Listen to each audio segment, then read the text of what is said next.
आइए आप एक नजर डालते हैं इन बातों को समझने के लिए, उन चिन्हों और गुणों को देखने के लिए जो एक सच्चा कलीसिया में बसता है। जो एक सच्चा कलीसिया में बसता है वो क्या गुण हैं? आइए इन विषयों की ओर एक नजर डालें। Essential marks of true church, सबसे पहला वैसा विषय है सच्चा अंगीकार। प्रभु यीशु मसीह के प्रति सच्चा विश्वास, प्रभु यीशु मसीह के प्रति सच्चा विश्वास का अंगीकार, सच्चा यीशु मसीह के प्रति सच्चा विश्वास का होना, सच्चा यीशु मसीह को पहचान कर उन्हें सच्चा रीति से अंगीकार करना। मॉडलिंग शक्ति के केंद्र बिंदु, केंद्रीय सच्चाई, केंद्रीय चिन्हों कि एक सच्चा कलीसिया में जो है यीशु मसीह को वो पहचानते हैं, सच्चा यीशु मसीह को वो पहचाने हैं जो बाइबल का यीशु है, और उन्हें सच्चा विश्वास करते हैं और साथ ही साथ उनका वो अंगीकार करते हैं। आप नोट कर सकते हैं मत्ती 16 अध्याय 15 से लेकर 18 पद में इन पदों को पढ़ना चाहूंगा। मत्ती 16 अध्याय पद 15 से लेकर 18। यीशु मसीह यहाँ पे यीशु मसीह और उनके चेलों के बीच बातचीत को हम सुन पाते हैं। मत्ती 16 अध्याय 15 से लेकर 18 पद।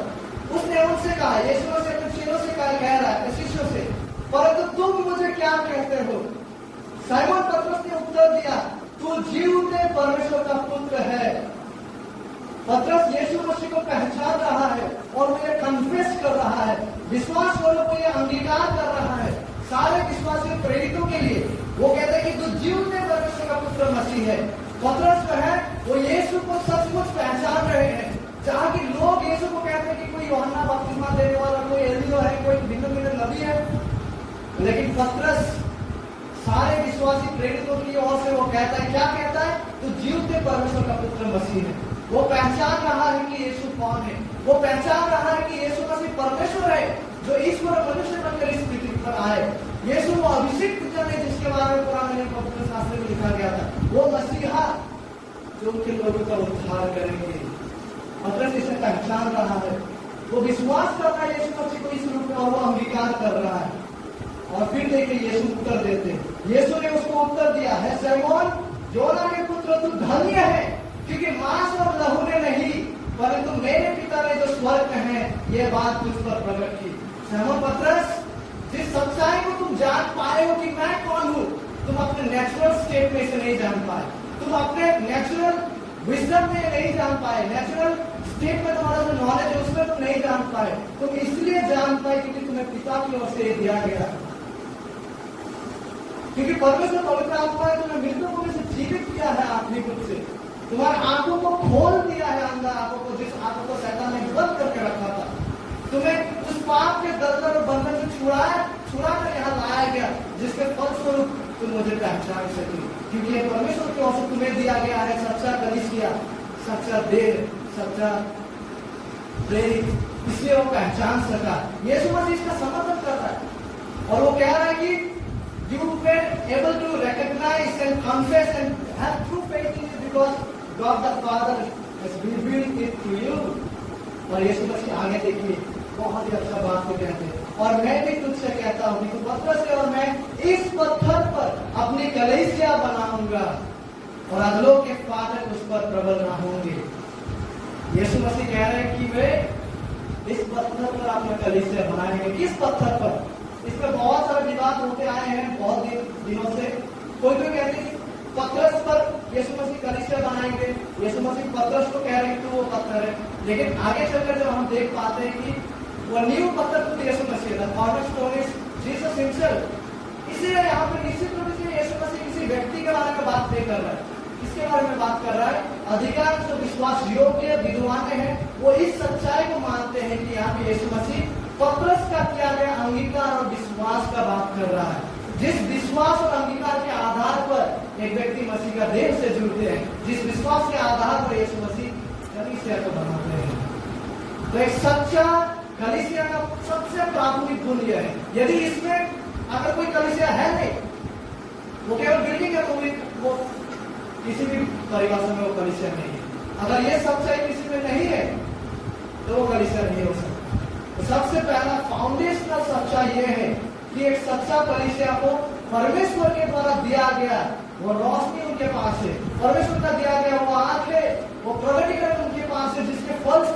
वो यीशु को पहचान रहा है, जिसके फलस्वरूप वो यीशु को विश्वास कर पा रहा है कि तू जीवते पर जीवते परमेश्वर का पुत्र मसीह तू है। ये सच्चाई, इस सच्चाई पर विश्वास और अंगीकार एक सच्चा कलीसिया में मौजूद है। और इसी का आधार पर यीशु मसीह कहते हैं कि वो कलीसिया को बनाते हैं और बनाएंगे। तो ये कलीसिया का पहला बुनियादी गुण है, फाउंडेशनल गुण, सच्चा मसीह को पहचानना, सच्चा मसीह के प्रति सच्चा विश्वास और अंगीकार का होना। और यदि ये नहीं है, यदि कोई 4 दीवारों का बिल्डिंग है, बाहर में चर्च लिखा हुआ है, लेकिन ये सच्चा अगर उसमें मौजूद नहीं है, तो वेरी सैडली मुझे ये कहना पड़ रहा है कि वो कलीसिया नहीं है। क्योंकि यीशु मसीह इसी सच्चाई पर अपना कलीसिया को बनाएंगे, वो कह रहा है। इसी नींव पर, इसी पत्थर पर परमेश्वर के द्वारा दिया गया उस प्रकटीकरण के प्रति सच्चा विश्वास और अंगीकार के आधार पर ये होना अनिवार्य है, ये होना आवश्यक है। बगैर इसके कोई कलीसिया नहीं हो सकता, बगैर इसके कोई सच्चा और शास्त्र कलीसिया हो ही नहीं सकता। एक कलीसिया का सबसे फाउंडेशनल चिन्ह और गुण है कि हम यीशु मसीह को उसी रूप से पहचानते हैं जैसा बाइबल उसे व्याख्या करते हैं। हम उन्हें उसी रूप से विश्वास करते हैं जैसे बाइबल उन्हें व्याख्या करते हैं। हम उन्हें परमेश्वर के रूप में स्वीकारते हैं, हम उन्हें ईश्वर मनुष्य के रूप में स्वीकारते हैं, जो 100% परमेश्वर है और 100% सिद्ध निष्पाप मनुष्य भी है, जो हमारे स्थान पर परमेश्वर का न्याय को उपलब्ध करते हुए, हमारा पापों का मजदूरी को देते हुए, अपनी पेमेंट चुकाकर उस काल्वरी क्रूस में गुड फ्राइडे के दिन मारा गए और तीसरे दिन मृत्यु में से जी उठे। We confess to Jesus our Lord, जो पुनरुत्थित होकर आज पिता के दाहिने हस्त विराजमान है। We confess this Lord. क्या हम इस सच्चाई पर अंगीकार और विश्वास करते हैं? यदि सच में हाँ, यदि विश्वास योग्यता से हाँ, तो ये वरदान पिता की ओर से हमें दिया गया है, पिता की ओर से हमें दिया गया है। और ये सच्चा कलीसिया का एक केंद्र, सच्चा नींव है, सच्चा चिन्ह है। इसलिए माय डियर फ्रेंड, इससे ये भी ठहरता है कि इस सच्चाई के आधार पे हम झूठा कलीसिया को भी पहचान सकते हैं, झूठा कलीसिया को भी पहचान सकते हैं। क्योंकि आज कलीसिया को लेकर तमाम भ्रम विश्व भर में प्रचलित है। क्योंकि हमारा जिम्मेदारी ये भी है कि हम आपको सत्य को दिखाएं और भ्रम से आपको बचाए रखें। कलीसिया का ये भी जिम्मेदारी है कि हम भ्रम से बचे, यानी कि हम झूठे शिक्षक और झूठे कलीसिया और से बचे रहे। और झूठे कलीसिया को हम कैसे पहचानेंगे? जो कोई सच्चाई को तिरस्कार करेंगे, यीशु मसीह का व्यक्ति या उसका समाप्त कार्य या किसी भी प्रकार से यीशु मसीह का सच्चा कार्य को जो कोई भी इनकार करेंगे, वो सच्चा कलीसिया और सच्चा प्रचारक नहीं हो सकते। वो सच्चा प्रचारक और सच्चा कलीसिया नहीं हो सकते। इसलिए जांचें, जिनसे आप सुनते हैं, जिनके पुस्तकें आप पढ़ते हैं, जिन आप यूट्यूब पे ऑनलाइन में जिनसे सुनते हैं, जांचें और परखें कि क्या वो व्यक्ति वाकई में यीशु मसीह को उसी प्रकार से ग्रहण किए हैं, उसी प्रकार से वो यीशु मसीह को विश्वास करते हैं जैसे बाइबल उन्हें व्याख्या करता है। वेरी सैडली मैं ये कहना चाह रहा हूँ कि तमाम ऐसे बड़े चेहरे हैं जो विश्व भर में प्रचलित है। यदि आप एक नजर वो यीशु मसीह के बारे में क्या सोच रखते हैं, अगर उनको एक बार आप जांच कर देखेंगे तो आप पाएंगे कि कहीं ना कहीं या तो वो यीशु मसीह का ईश्वरत्व को इनकार कर रहे हैं, या यीशु मसीह का मानवता को, या फिर त्रिएकता को। त्रिएकता मतलब हम त्रिएक परमेश्वर में विश्वास करते हैं। ऐसे एक बड़ा चेहरा है जो कहते हैं कि ट्रिनिटी में 9 व्यक्तियां मौजूद हैं। आप यूट्यूब में टाइप करके देखिएगा, आपको उस व्यक्ति का नाम दिखाई देगा। मैं इससे नाम नहीं लेना चाहूंगा, इसलिए हमको सतर्क रहना है, हमको सतर्क रहना है, क्योंकि एक शब्द बोला एमन शब्द जिसमें हम समझौता नहीं कर सकते हैं। This are non negotiable truth. और कलीसिया का जिम्मेदारी है कि हम सत्य में बने रहें, हम सत्य में अपने को प्रशिक्षित करें और झूठ से ताकि हम अपने को बचाए रखें, ताकि हम हवा के झोंके के साथ इधर उधर ना भटके। और कलीसिया का एक मुख्य चिन्ह भी यही है कि हम सच्चा मसीह को पहचानते हैं। हम सच्चा मसीह को पहचानते हैं क्योंकि परमेश्वर ने हमें ये वरदान को दिए हैं, इसीलिए हम उन पर विश्वास कर पाने में हम अंगीकार करते हैं। और यदि हम सबका सच्चाई है तो सच में हम मसीह का देह है, हम सच में सच्चा कलीसिया है, परमेश्वर के लोग, परमेश्वर की प्रजा, सच्चा विश्वासी। और दूसरा मुख्य विषय, यह बिल्कुल डिबेटेबल नहीं है, इसमें कोई तर्क की बात है ही नहीं। कि सच्चा कलिसिया जो है सत्य मंडलीके सत्य बाइबल प्रचार अवस्थित থাকে सत्य मंडलीके सत्य बाइबल प्रचार अवस्थित থাকে सत्य में सच्चा वचन प्रचार मौजूद होता है परमेश्वर के लोगों के बीच में सच्चा परमेश्वर के लोगों के बीच में आप देख पाएंगे कुछ समय पहले सुबह पढ़ाया गया था एजरा के समय वो एक सच्चा प्रचारक थे उन्होंने सच्चा तरीके से बाइबल का प्रचार किए हैं इसलिए परमेश्वर का लोगों का बीच में सच्चा कलीसिया जो है वहाँ उस कलीसिया का एक बहुत ही महत्वपूर्ण गुण यह है कि वहाँ पे सच्चा वचन प्रचार मौजूद होता है जिसको एक्सपोजिटरी प्रीचिंग कहते हैं ठीक है व्याख्यात्मक प्रचार ये बहुत ही केंद्रीय सत्य है कि सच्चा जो कलीसिया है वो सच्चा वचन प्रचार वहाँ मौजूद होता है ना ही केवल पासवान लोग सच्चा प्रचार करते हैं ना ही केवल अध्यक्ष लोग सच्चा प्रचार करते हैं ना ही केवल जो एल्डर्स है वो सच्चा प्रचार करते हैं लेकिन कांग्रीगेशन भी सच्चा प्रचार को सुनने के लिए प्रतिबद्ध है We are also the congregation itself, the congregation herself is also committed to true preaching of God's word. हम भी अपने आप को प्रतिबद्ध किए हैं क्या परमेश्वर का सच्चा वचन प्रचार को सुने क्या परमेश्वर का सच्चा वचन प्रचार को सुने सच्चा वचन प्रचार वो है जहाँ हम एजरा के उस उदाहरण में भी देख पाए हैं ठीक है सच्चा वचन प्रचार क्या है सच्चा वचन प्रचार सत्य বাক্য প্রচার কি সেখানে বাক্যকে পড়া হচ্ছে ঈশ্বরের বাক্যকে পড়া হচ্ছে সে বাক্যকে সঠিকভাবে বোঝানো হচ্ছে उन वचनों को सटीक रीति से समझाया जाता है और इस वचन के अनुसार हमें कैसा जीना है उसे भी हमें बताया जाता है उसके लिए हमें उत्साहित किया जाता है उसके लिए हमें बुलाया जाता है उसके लिए हमें आह्वान किया जाता है सच्चा वचन प्रचार वचन का पढ़ा जाना और उन वचनों को सटीक रीति से समझाया जाना वचन केंद्रित रीति से उन्हें समझाया जाना और इन समझाए गए वचन के अनुसार हमें अब कैसा जीना है उसे भी बताया जाना उसके लिए हमें प्रोत्साहित किया जाना उसके लिए हमें आह्वान किया जाना उसके लिए हमें बुलाया जाना पहला तीमुथियुस का हम देख पाते हैं मैं पढ़ना चाहूंगा 4-13 पद में जब तक मैं ना आऊं तब तक वचन का पढ़ने पवित्र शास्त्र का पढ़ने और उपदेश देने और सिखाने में लैलिन रहे क्या करने के लिए वचनों का पढ़ा जाना उसका उपदेश दिया जाना यानी उसको व्याख्या करके समझाना और सिखाने के लिए लैलिन रहे कि किस प्रकार से हमें उस अनुसार जीना है उसको सिखाने के लिए लैलिन रहे इसका एक बहुत ही अच्छा उदाहरण का नेहमिया 8 अध्याय में देख पाते हैं वहाँ हमारे पास समय नहीं है कि हम जा सके आप नोट करके रख सकते हैं वहाँ पे हम एक बहुत ही अच्छा उदाहरण को देख पाते हैं एक्सपोजिटरी प्रीचिंग को लेकर कि कैसे वचनों को पढ़ा गया फिर कैसे उसे समझाया गया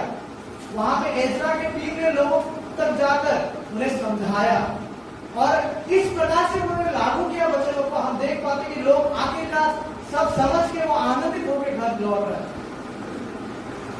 इस प्रकार से वचनों को सिखाया समझाया गया तो सच्चा वचन प्रचार में क्या है वचन का पढ़ा जाना है उसको सही तरीके से समझाया जाना उस अनुसार कैसे जीना है उसको भी हमें बताया जाना और सच्चा कलीसिया में हम देख पाते हैं कि सच्चा बाइबल आधारित शिक्षण वहाँ मौजूद होगा साउंड बिब्लिकल थियोलॉजी सच्चा बाइबल आधारित शिक्षण देखिए जब हम बाइबल के शिक्षण का बात करते हैं तो एटलीस्ट 10 प्रकार के ऐसा शिक्षण है एटलीस्ट 10 प्रकार का ऐसा शिक्षण है 10 हेडिंग्स हम कह सकते हैं जिसमें साउंड बिब्लिकल थियोलॉजी आते हैं जब हम थियोलॉजी का पढ़ते हैं कम से कम 10 ऐसे हेडिंग्स आते हैं जिससे जो एक सच्चा कलीसिया में जिनके प्रति सच्चा समझ होता है जैसे कि बाइबल क्या है परमेश्वर कौन है यीशु मसीह कौन है पवित्र आत्मा कौन है उद्धार क्या है स्वर्गदूत कौन है शैतान कौन है उद्धार कैसे प्राप्त होता है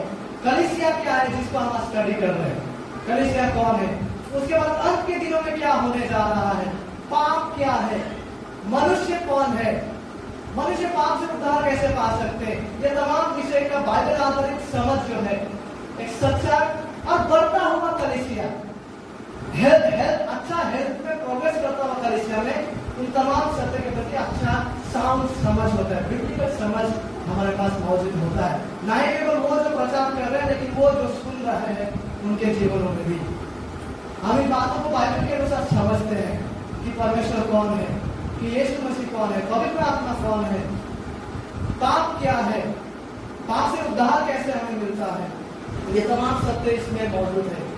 इसके प्रति कलीसिया में जो कलीसिया उन्नति कर रहे हैं, यानी कि आत्मिक स्वास्थ्य में जो बढ़ रहा है, इन सत्यों को समझ हमें होता है। और इन सत्यों में तमाम सत्य ऐसा है जिनमें हम समझौता नहीं कर सकते। देखना हम मीमांसा बोलते पाओ ना, जैसे कि परमेश्वर की शिक्षा में, क्योंकि बाइबल हमें कहता है, बाइबल में हम देख पाते हैं कि परमेश्वर का प्रगटीकरण है।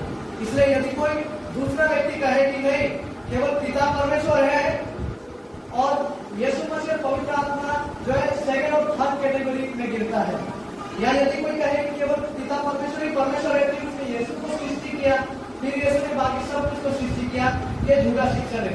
हम समझौता नहीं कर सकते, ठीक है, हम समझौता नहीं कर सकते, क्योंकि वो हेरेसी में गिरता है। हेरेसी मतलब पाखंड वाला शिक्षा में गिरता है, जिसका खंडन बाइबल करता है। और इस प्रकार का शिक्षण को आप जेहोवा विटनेसेस लोगों के बीच में देख पाएंगे। और कई लोग ऐसा है जो पिता को खारिज करेंगे, जो पवित्र आत्मा को खारिज करेंगे, और जो कहेंगे कि ये केवल यीशु है, तो वो भी गलत यीशु का पीछे पड़ा हुआ है। और कई लोग ऐसा भी है जो पिता को नजरअंदाज करेंगे, ऐसा लोग को ओनली जीसस कहते हैं। ओनली जीसस जो समुदाय के लोग शायद इधर कहीं में भरा हुआ है, केवल यीशु, तो पिता को भी नजरअंदाज करेंगे, पवित्र आत्मा को भी नजरअंदाज करेंगे, केवल यीशु को, परमेश्वर को वो दर्जा देकर प्राथमिक स्थान में रखेंगे। और कई ऐसा है जिनके लिए केवल पवित्र आत्मा, वो पिता परमेश्वर को नजरअंदाज करेंगे, यीशु ने क्या सिखाया उसको नजरअंदाज करेंगे, केवल पवित्र आत्मा के गैर राजनीतिक शिक्षण में बने रहेंगे। इसलिए हमें बाइबल के परमेश्वर के प्रति सच्चा समझ होना है। और एक सच्चा कलीसिया, जो कलीसिया आत्मिक रूप से हेल्थ में बढ़ रहे हैं, उनमें उन सारे तमाम शिक्षाओं का सच्चा समझ हमें होता है। हम त्रिएक परमेश्वर पर विश्वास करते हैं, पिता परमेश्वर, पुत्र परमेश्वर, पवित्र आत्मा परमेश्वर, जो अपने गुण और प्रकृति में समान है, लेकिन अपने जिम्मेदारियों को जब वो निभाते हैं तो भिन्न भिन्न कार्य को हम देख पाते हैं। जैसे पिता योजना को बनाते हैं उद्धार की, पिता लोगों को चुनते हैं, यीशु मसीह क्रूस में मारा जाते हैं, मृतकों में से जी उठते हैं, और परमेश्वर पवित्र आत्मा क्या करते हैं, यीशु मसीह का समाप्त कार्य को समझने के लिए हमारा आंखों को खोलता है, यीशु मसीह का समाप्त कार्य का लाभ को हमारे जीवन में, विश्वासियों के जीवन में लागू करता है, और हमें इस जीवन पर पवित्रता में बढ़ाने के लिए वो सहायता करते हैं। छुटकारे का दिन तक हमें क्या है, पवित्र आत्मा के द्वारा मुद्रांकित किया जाता है। रोल से भूमिकाओं में वो अलग है, लेकिन अपने गुण और प्रकृति में, अपना नेचर और एट्रीब्यूट्स में परमेश्वर जो है त्रिएक परमेश्वर समान है। हम इस परमेश्वर को विश्वास करते हैं। और हमारे लिए यीशु, जैसे हमने कुछ देर पहले कहा, वो परमेश्वर भी है तो ईश्वर मनुष्य है, वो 100% परमेश्वर है, 100% मनुष्य है, जो निष्पाप है, जिसमें कोई दाग धब्बा नहीं है, और वो पापियों के स्थान पर परमेश्वर का न्याय को उपलब्ध करते हुए मारा गया और मृतकों में से तीसरे दिन जी उठे। हम ऐसे लोगों को देख पाएंगे आज, जो ऐसा कहते हैं कि यीशु जो है वो केवल आदमी था, वो केवल, ये भी आप यूट्यूब में सर्च करेंगे तो शायद पाएंगे, Jesus is only man and Christ came on him during baptism. ये अगर टाइप करेंगे आप एक बड़ा चेहरा को देख पाएंगे, जिसमें जहां पे हजारों लोग उस संस्था में जाते हैं। वो कहते हैं कि यीशु ख्रिस्ट केवल मानुष छिलो, কিন্তু বাপ্তিস্মার সময় মসিহ তার উপর নেমে আসে, বাপ্তিস্মা जब उतार হয়েছিল, उसके बाद जब यीशु क्रूस में मारा जाते हैं, फिर से वो मसीह यीशु को छोड़ के चला जाता है। इस प्रकार का शिक्षण भी आज प्रचलित है, लेकिन इस प्रकार का शिक्षण का हम खंडन करते हैं, क्योंकि बाइबल हमें दिखाता है कि यीशु मसीह सिर्फ रूप से परमेश्वर और मनुष्य है, जो कुमारी गर्भधान के द्वारा पवित्र आत्मा के सामर्थ में ईश्वर मनुष्य होकर इस पृथ्वी पर आए, और वो जब मारा जा रहा था वो ईश्वर मनुष्य के रूप में मारा गया, क्योंकि यदि वो केवल मनुष्य होता तो परमेश्वर का न्याय को कंप्लीट पेमेंट चुकाकर 3 घंटा में उस कार्य को समाप्त कर मृत्यु में से कैसा जी उठता। इसके लिए आवश्यक यह था कि वो मनुष्य होने के साथ साथ, सिर्फ मनुष्य होने के साथ साथ खुद परमेश्वर ही हो, जो सभी विश्वासियों का न्याय को अपने ऊपर ले सके और परमेश्वर का उस क्रोध को सह सके, परमेश्वर का न्याय को सह सके और मृत्यु में से विजय होकर तीसरे दिन जी उठे। इसके लिए आवश्यक था that he had to be very God himself।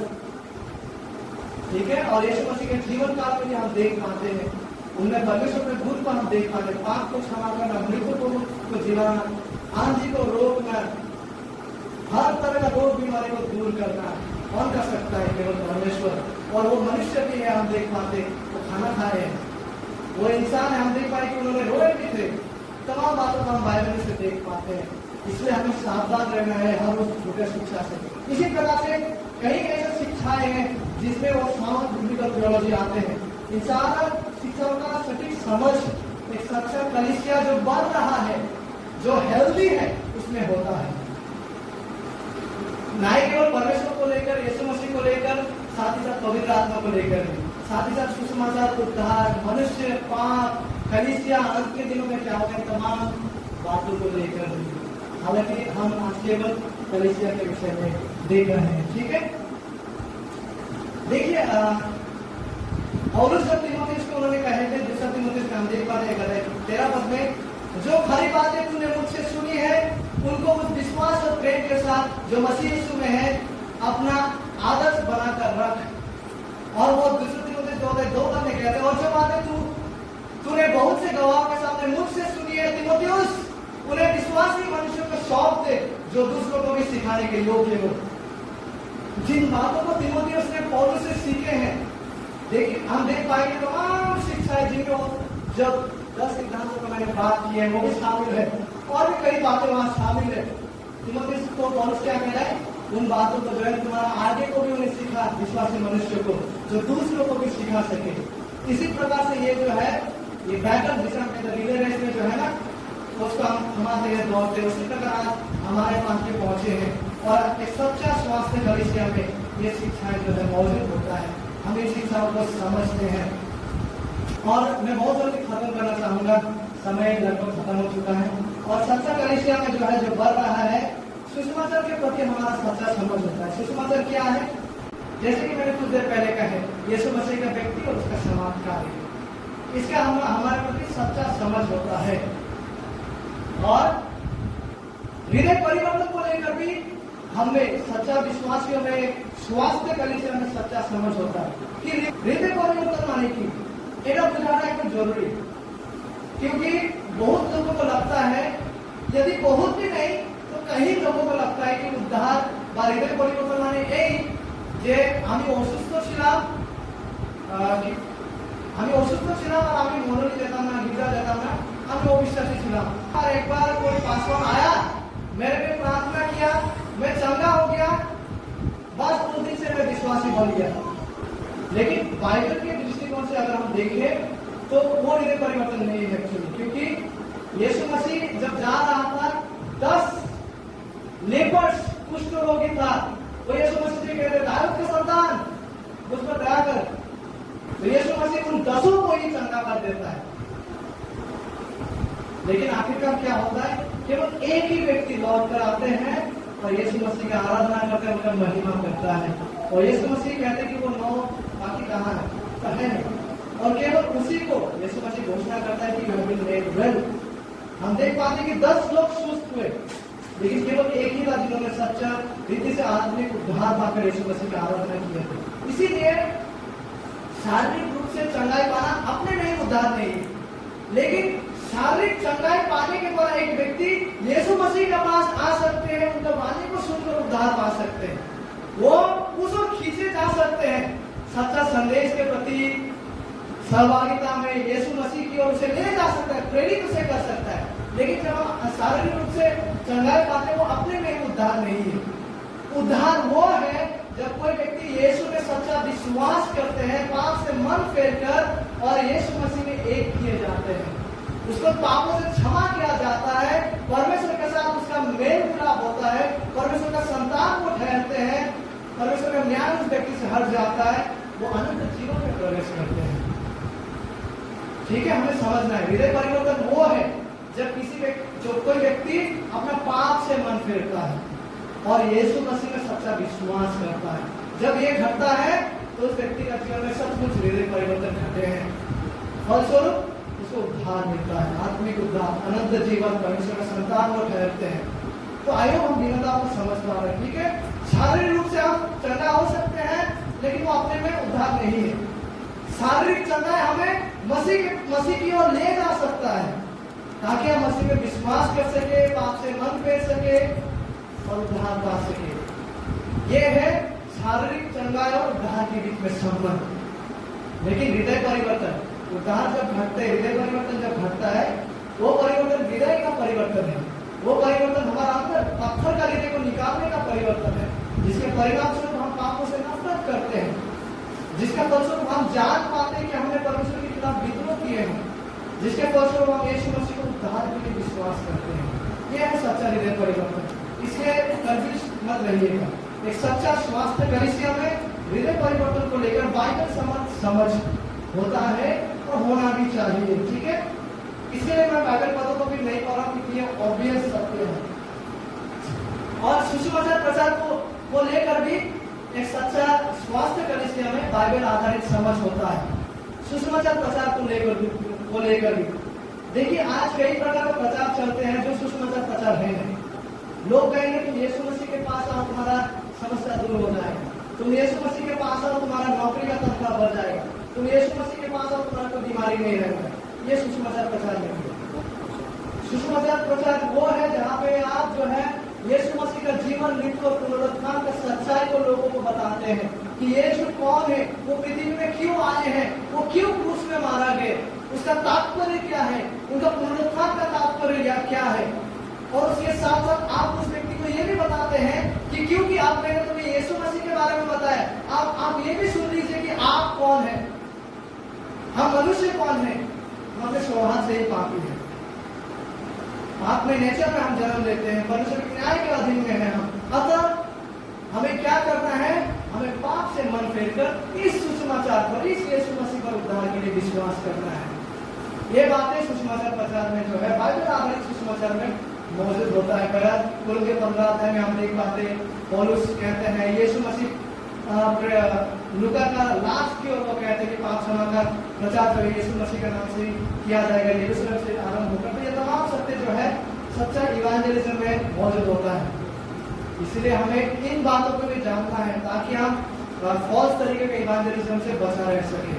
ठीक है, और ये समझ एक सच्चा कलीसिया में, स्वास्थ्य कलीसिया में होता है। और एक सच्चा स्वास्थ्य कलीसिया में चर्च मेंबरशिप को लेकर भी बाइबल बिब्लिकल समझ होता है कि चर्च मेंबरशिप माने কি। ঠিক আছে, কেন আমরা চার্চের মেম্বার হয় বা কিভাবে হওয়া উচিত। চার্চ মেম্বারশিপ মানে ঈশ্বরের লোকেদের প্রতি, তাদের জন্য সেবার প্রতি, তাদের জন্য প্রেমে, তাদের বৃদ্ধির জন্য সমর্পিত হওয়া। चर्च मेंबरशिप मतलब हम सामान्य तौर पर ये कह रहे हैं कि हमें एक दूसरे को वृद्धि के लिए हम एक दूसरे के प्रति प्रतिबद्ध हो रहे हैं। We are accountable to each other. We are here to build each other up.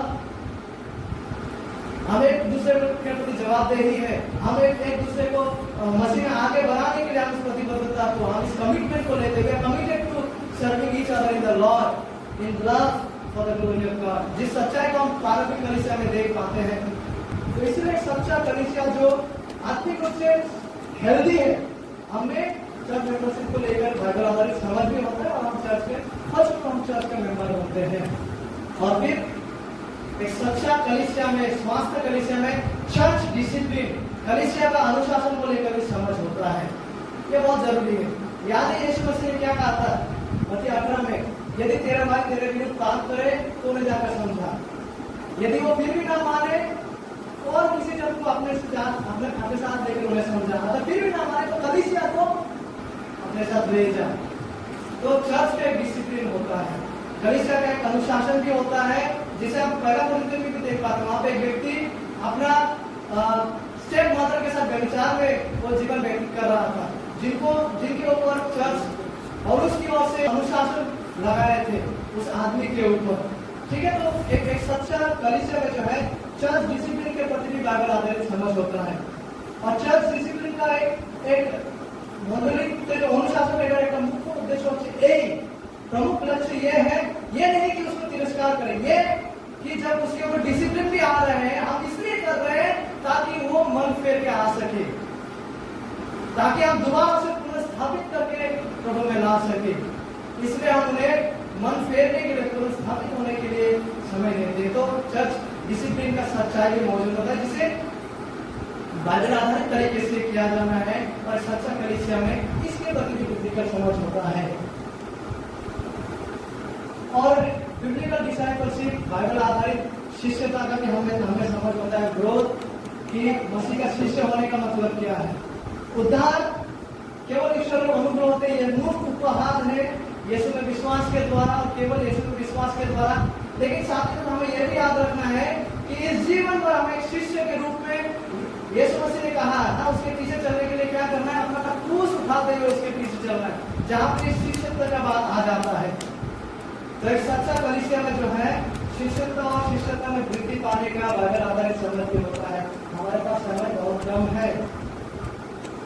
और आखिरकार बिब्लिकल चर्च एल्डरशिप, एक सच्चा कलीसिया में जो है बाइबल आधारित कलीसिया की अध्यक्षता का भी समझ हमें होता है कि कौन है जो कलीसिया का अध्यक्ष है, कैसे कोई कलीसिया का अध्यक्ष बनते हैं, कैसे कलीसिया का अध्यक्ष को चुना जाता है, कैसे एल्डर को चुना जाता है, कौन होते हैं एल्डर। और हम इसके लिए बाहर नहीं जाते, हम इसके लिए कोई बिजनेस लीडर का लिखा हुआ पुस्तक को नहीं पढ़ते। इसके लिए हम बाइबल में आते हैं, इसके लिए हम पहला तीमुथियुस में आते हैं, हम तीतुस में आते हैं। वहां पे हमें तमाम बातों को कहा गया है कि कौन है जो बिब्लिकली चर्च एल्डर होने के लिए योग्य है। क्वालिफिकेशंस को वहां दिया गया। विशेषकर पहला तीमुथियुस 3 अध्याय में जो कोई अध्यक्ष बनना चाहता है वो अच्छा इच्छा को रखता है, बाइबल हमसे कहता है उस व्यक्ति को क्या होना है। जो व्यक्ति अध्यक्ष होने की इच्छा रख रहा है, सबसे पहले वहां कहा जा रहा है रिप्रोच, उसे एक ऐसा व्यक्ति कहना है जिसका समाज में कोई ऐसा नहीं है कि हर कोई उसके ऊपर उंगली लगा के कह रहे हैं अरे भाई वो तो ये फलाना पाप को कर दिया है, अरे उसका जीवन में ऐसा वैसा, जो कि सामाजिक रूप से ये आरोप नहीं होना है, सामाजिक रूप से। और साथ ही साथ कलीसिया का जो परिपक्व अध्यक्ष लोग है वो उसको परखेंगे, क्या वाकई में वो उन गुणों को उसमें देख पाते हैं उनमें। और फिर आगे और उस कहते हैं कि उस व्यक्ति को ऐसा व्यक्ति होना है जो एक पत्नी का पति, एक वन वुमन मैन, उसका एक ऐसा पति होना है जो जिसका एक ही स्त्री है, जो अपने एक ही स्त्री के प्रति समर्पित है। अभी आप कहेंगे पौलुस तो शादीशुदा नहीं था, देखिए वन वुमन मैन का अर्थ ये भी है कि जो अपना पवित्रता में शुद्धता को बनाए रखा है। इधर जिसका अर्थ ये भी है कि वो ऐसा पति है जिनका एक ही स्त्री है, जो एक ही स्त्री के प्रति प्रतिबद्ध है अपने सोच विचारधारा और क्रियाओं में। और साथ ही साथ वो एक ऐसा व्यक्ति अगर विवाहित नहीं है जिन्होंने अपने आप को शुद्धता में बनाए हैं, जिन्होंने अपने आप को वचन जिस प्रकार से अध्यक्ष का गुणों को कहे हैं उसको अपने जीवन में प्रमुख अनुक्रम में विकसित किए हैं। वो एक ऐसा व्यक्ति होना है जो सिखाने में निपुण है, वो teach managing the house hold, तमाम ये बातें उसे नया विश्वासी नहीं होना, ये बातें भी बाइबल हमसे कहता है। उसे एक ऐसा व्यक्ति होना है जो सिखाने में निपुण हो, साउंड शिक्षा को सिखाते हैं और साथ ही साथ हर वो बातें हेरेटिकल बातें जो सच्चा शिक्षा के खिलाफ है उसको भी खंडन करते हो, तीतुस में अपनी बातों को देख पाते हैं। तो इसका समझ भी सच्चा बाइबल आधारित कलीसिया जो है जो आत्मीय रूप से वृद्धि पा रहा है उसमें ये सारा बातों का समझ होता है। हालांकि ये केवल हम इन बातों का डिटेल्स में नहीं, बिल्कुल इनका क्या कहेंगे, अगर पहाड़ बहुत ऊंचा है तो हम केवल पहाड़ के तट में ही चल रहे हैं, इतना डिस्कशन में अभी हुआ है उससे हम इसका तुलना कर सकते हैं। We have just scratched the surface of this truth that we have studied. ठीक है, तमाम बातें एक सच्चा स्वास्थ्य कलीसिया में मौजूद होता है। 3 बातों का हमने देखे ना कि कलीसिया कौन है, कलीसिया क्या है। परमेश्वर के लोग, परमेश्वर की प्रजा है जिनको संघ कहा गया है, मसीह का देह कहा गया है, विश्वासी कहा गया है। They are the ones who are called ones. इक्लीसिया शब्द से आते हैं जिसका मतलब है जो बुलाए हुए लोगों का समूह, मंडली। ठीक है, यूनिवर्सल चर्च हमने देखे, लोकल चर्च हमने देखे और साथ ही साथ हमारी जिम्मेदारियों को हमने देखे और साथ ही साथ एक सच्चा कलीसिया का गुणों को हमने देखे हैं। सच्चा कलीसिया के गुणों को हमने देखे, तमाम गुण जो है वो सच्चा कलीसिया में मौजूद होते हैं। और अंत की ओर आते हुए हम फिर एक बार आज का उपदेश को समाप्त करते हुए अपने आपसे पूछे कि क्या हमने वाकई में कलीसिया का वो गुण को हम देख पाते हैं, क्या हम वाकई में कलीसिया का उन गुणों को हमने देख पाते हैं, क्या हम सच में सच्चे सुसमाचार को जानते हैं, क्या हम सच में यीशु मसीह कौन है उन्हें जानते हैं, क्या हम सच में जानते और समझते हैं कि उद्धार क्या है, हृदय परिवर्तन क्या है। यदि हम में से कोई है जो अभी तक इन विषय में भ्रमित थे, मैं आपसे आज अनुरोध करना चाहूंगा जो भी बातें आपके सामने रखा गया है, ठीक है, उन बातों की हम मनन करें, विशेषकर सुसमाचार के सत्य को मनन करें कि सुसमाचार क्या है, कि यीशु कौन है, वो क्यों आए इस पृथ्वी पर। इस सच्चाई पर मनन करें और साथ ही साथ जिस जिम्मेदारी को हमें दिया गया है प्रभु ताकि हमें अनुग्रह करे उन जिम्मेदारियों को पूरा करने में, ताकि हम बढ़ते जाए।